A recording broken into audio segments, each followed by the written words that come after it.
Hi all, this is Skate, and this is the Tier 10 American M48 Patton. And as you can see, mine's dressed up in the more expensive Gold Noob camo. That's because I love my Patton.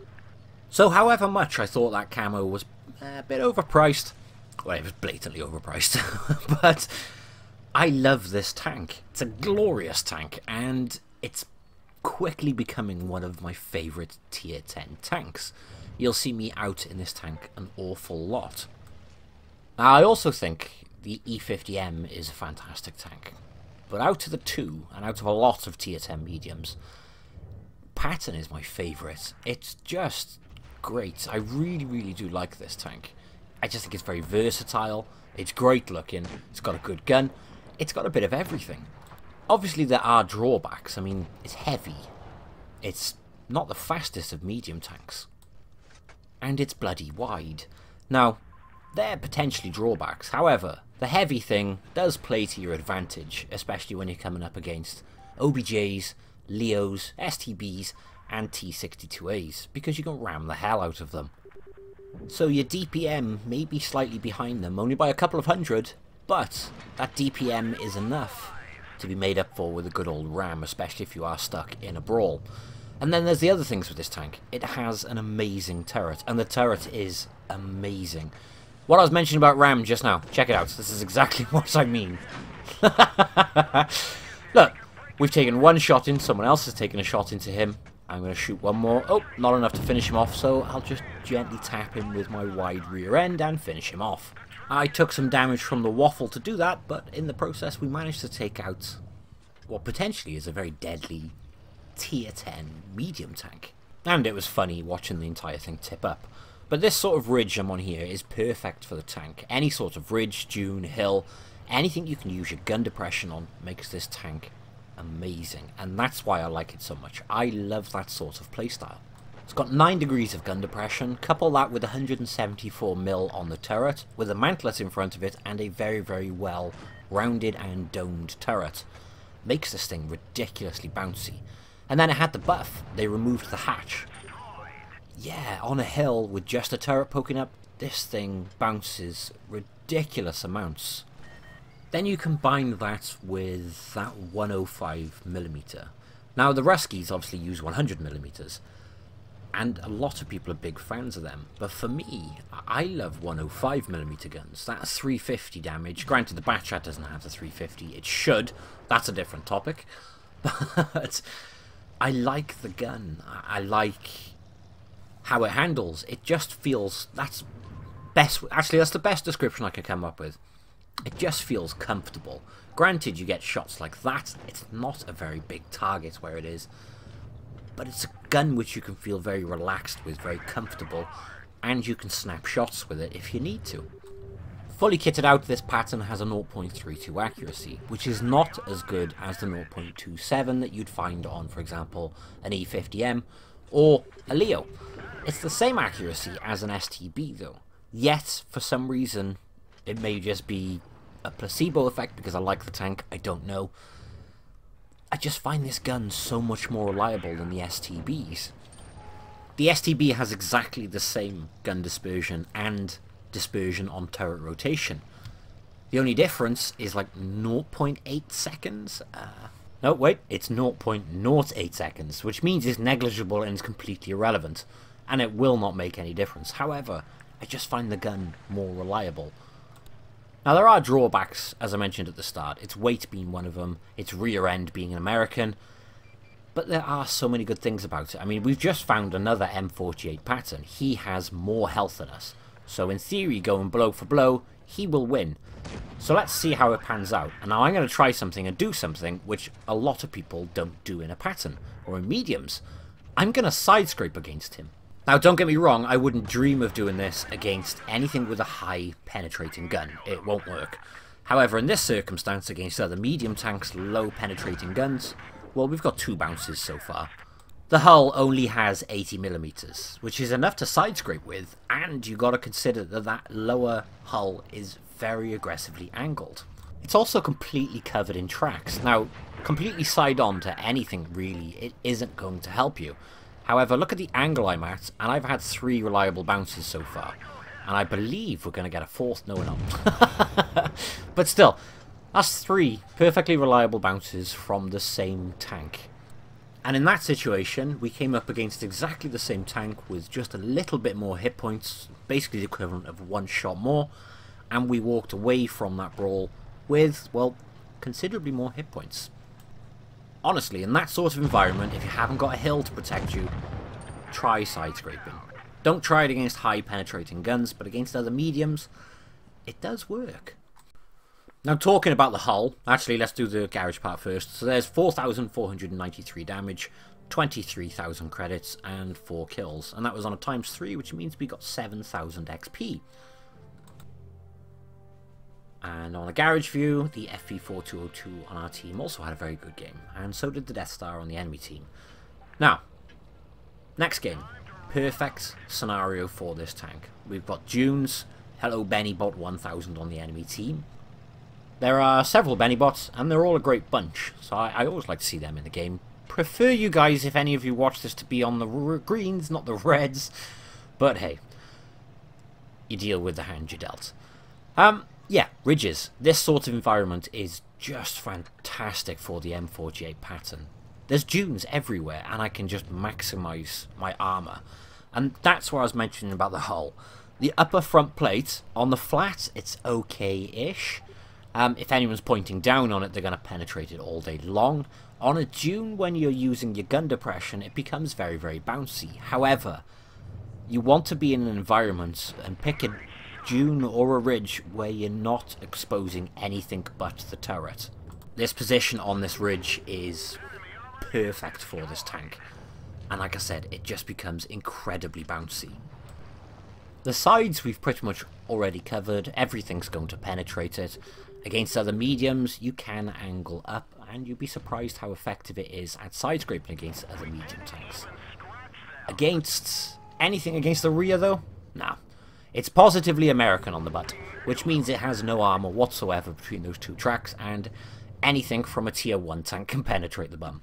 In terms of engagements, I will always try and get this on a ridge, like I mentioned earlier, but I like to pick the engagements, if I can, to go medium range with another tank, because they can't force you out of your ridge then. And if they're pushing towards you, you can hopefully take some track shots, so you can stay behind your ridge and you can stay nice and strong. Of course, setting yourself up in that situation doesn't mean that the enemy are going to allow you to stay in that situation. If there's an enemy medium tank rushing me, and I know he's going to get me out of that ridge, well, my favourite thing to do is build up momentum to get into that brawl. So if I can see someone's charging, and I can't track them to keep them there, I'm going to build momentum. At least that way I'm starting the brawl with a ram. So you're using then what's potentially a disadvantage of the tank, being its weight and size, to its advantage of starting a brawl with a ram. And that surprisingly can very quickly turn the tide in that brawl and in that engagement. And what I was mentioning earlier about reliability, here's a prime example. There is a bat chat, I'm barely aimed, and we do manage to hit him from like, I think that was about 200 meters.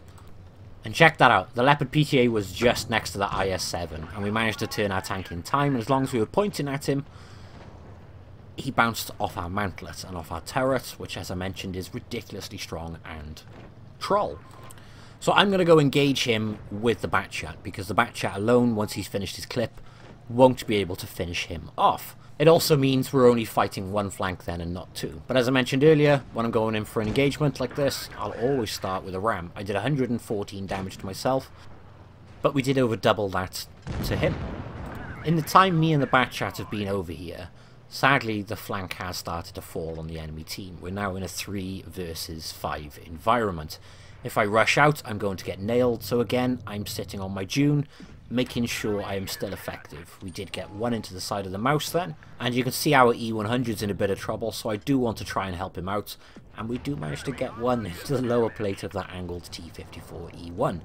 But sadly, that E100, there are way too many tanks around him now. And I do manage to bounce another shell off the turret. So now I want to pick my targets carefully. The Batchat is engaged with the mouse, so really I want to get over here as quick as I can and help him out, and hopefully we'll be able to just finish him off to keep the Batchat alive. We line up the shot and we fluff it. So now we're in a 1 versus 4. Mouse and T-54E1 are one-shots. The Leo, if I take one into him, is now a one-shot. But it's the IS-7 I need to be careful of. He's full health. And he knows exactly what he's doing, because if you look at the minimap, he's rushing me. We do put a heat round to finish off that Mouse, and here comes the IS-7. He's pushed me out of my comfortable environment where I was very strong, and puts in a hell of a ram against me. But I'm going to ignore him for a second, and I'm going to put one into the Leo. Now this is where I screw up. I should have saved that shot there for that T-54E1 there. Because if I saved that shot, I would have had a lot more hit points, which means when I'm trying to get away to get over the dune here, I would have been able to afford that one shot in the butt. Because in the time it took me to reload and shoot the T-54E1, he'd managed to get his entire clip into me. Nonetheless, though, I think it was a good example of what the tank is capable of. We've done 5,358 damage, we got our scout, and we bounced an awful lot of shells off our turret by putting ourselves in that ridge situation. And that's why I love this tank. That is the optimal playstyle for me. I just enjoy that sort of playstyle. It's a very exciting playstyle, and I like tanks an awful lot with gun depression. It's fun. The other thing then, it is a fantastic looking tank. It does, it looks the business, and if you disagree I don't care. It looks great. I went to see this tank in Bovington, they've got one there, and you can't put in perspective how wide this tank is from the game. Honestly, it's a great looking tank. I really like this one, and I can see this one being one of my go-tos constantly. It's probably not the best of descriptions, it just feels comfortable, it feels reliable, it feels strong and sturdy, especially when you're putting it into those optimal situations. It's just dependable, and I love it for that reason. I mean, in this situation, we've managed to spot an E100, an OBJ, and we do bounce a 640 alpha shot. From that 268, we were reversing back, all he had was the turret, and obviously it was very well angled at that point. Oh, before I forgot, if anyone wants to know what equipment, provisions, etc. I'm running on this tank, I have written it all into the video description. Mine's not fully equipped because I don't fully equip anything anymore past the vertical stabilizers.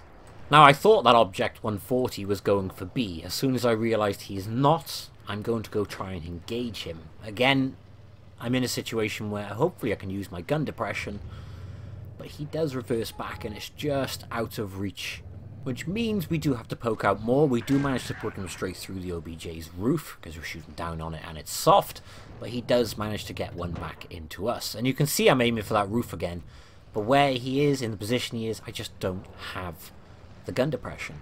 So this is when I realised right behind me are more medium tanks. Screw it, let's go in for the ram. I have backup and we can deal with this very quickly between us.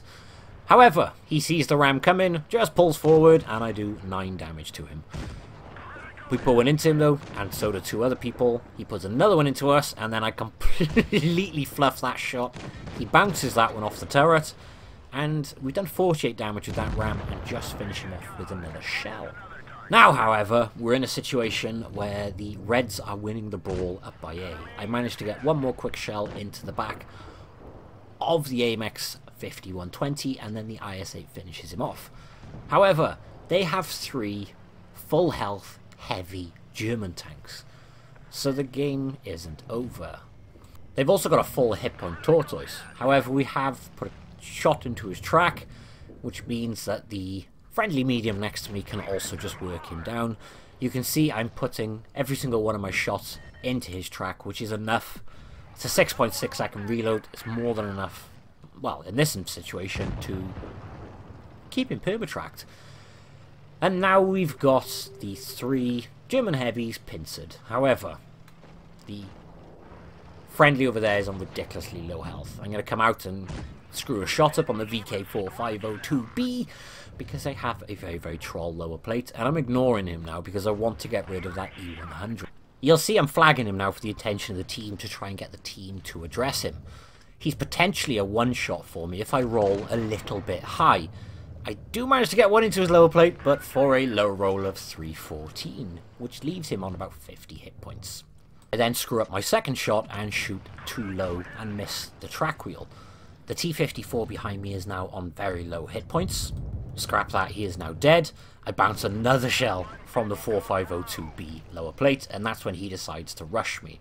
I'm going to back around the corner, get one into the side of him, and now I'm going to try and use my friendly T-54 as cover while addressing this guy. This time I put a heat one into his lower plate just to get some damage in place. And now I'm going to aim for the track wheel while still trying to stay in cover because he's stuck in that position. We get a nice high roll of 403, and because of the position he's in, he couldn't shoot at my hull. He shot my turret, and you could see 310 he bounced with an APCR shell. And then I fluffed my shot, and I hit the turret of the dead T-54. And now we're in the perfect environments, because we can circle this guy all day long. It may be big, it may be heavy, but is it enough to circle heavies? And the answer is absolutely yes. Here's another thing I wanted to highlight. I could have gone the quicker route, which was right, to go and engage this enemy E-75. However, I'd be facing the front of him then, because he is quite clearly engaged with my friendly. That Centurion 7-1, however, is dead, and he's now looking to chase me. I'm not spotted, and I am now on his flank. Which means, as I come around the corner, I can get one shell into him. I'm going to go round these two dead tanks, and now we're in a perfect environment again, where we can just circle the big heavy tank. And my Adrenalin's just kicked in, which means he's reversing trying to get his gun round. However, at that angle, the side of his turret is ridiculously weak, which means we do manage to finish him off. So it hasn't got the greatest acceleration for a medium tank. However, once it's up to speed, you can maintain it while turning, which is very good for circling heavy tanks, especially slower ones, obviously. But that one was 5,732 damage, 52,000 credits because we did some missions, and 1,656 base XP. So yeah, there it is, the M48 Patton. I love this tank. It's a fantastic medium. If you don't have one, I strongly recommend getting one. Hope you've enjoyed the video. Thank you all for watching, and I will catch you in the next one. Bye bye.